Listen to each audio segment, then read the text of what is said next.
You wanted to talk about Billboard Top 100, didn't you? Oh, yeah.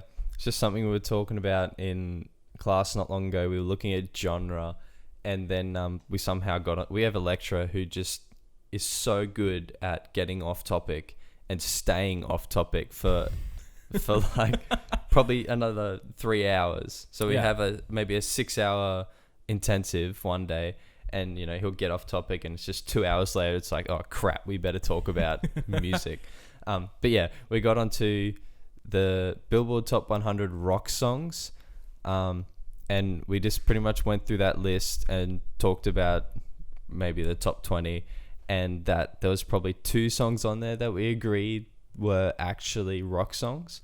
Right. So we spoke about what we think defines a rock song. So maybe the instrumentation and just distorted guitars and maybe vocal techniques, and then went through it, and it was like, this is like pop, right, not rock. So like pop rock has taken over essentially, over actual rock. Yeah. But then could you argue that the genre has changed then? You could, but then we'll see. How would you define rock music? Well, I would define rock music as like very drum based with like gnarly vocals. Yeah. But like I also think that rock is up for interpretation. Like the Beatles are a rock band technically. And you wouldn't classify them as rock now. Like Helter Skelter maybe, but like Yellow Submarine absolutely not. Yeah, that's fair. Well, yeah, rock is such a big genre though. And there's so many subgenres with rock. Yeah, but that's what I mean. Like, could you argue that the genre has just shifted to a more electronic sound? Because rock is essentially what rock is the forefront of popular music. Yeah, that's right? fair. Well, I would just argue that now there's a subgenre of pop rock, and the more electronic stuff that we have now that maybe are on the top 100 Billboard can be classified as pop rock rather than just rock. Yeah, no, I get that. That does make sense, but yeah, I think the genre is just changing. Oh, it is for sure. They all are. Yeah. Even like hip hop. We were looking at hip hop, and you go back to like the OG days of American hip hop. Yeah, like NWA and stuff. Yeah, and like R&B as well. Yeah. Now it's just kind of lo-fi.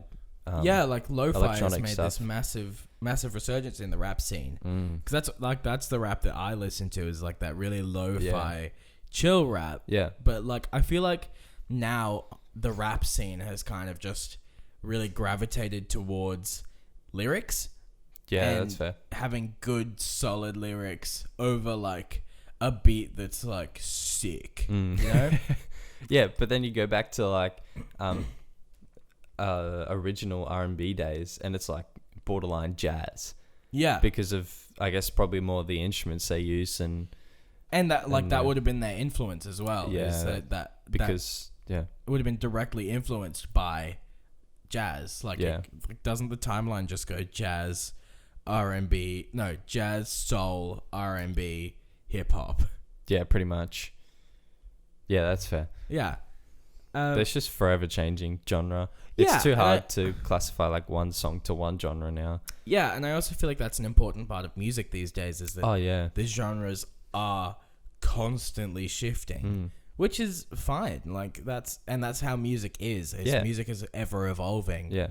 But I also think that that's like a really shitty mindset to have, of like, music is what I define it as. Because like music is what the people define it as, more than anything else. Yeah. But it is really interesting. Yeah, I'm interested to see what it'd be like in maybe 100 years. Because rock and roll, Elvis was the 50s, right? Yeah. 40s, something like that. Yeah. So that's 50 years. In World War II. 60, 70 years. Late 40s, early 50s. Yeah. So 70 years, and now we have so many rock subgenres. Yeah. What would it be like in another 100 years? Yeah. I mean, I would argue that you can't even classify Elvis as rock these days. He's like rock and roll.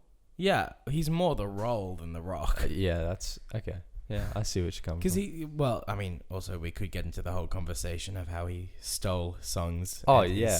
He completely music technique stole from the African American communities of the 40s and 50s. Yeah.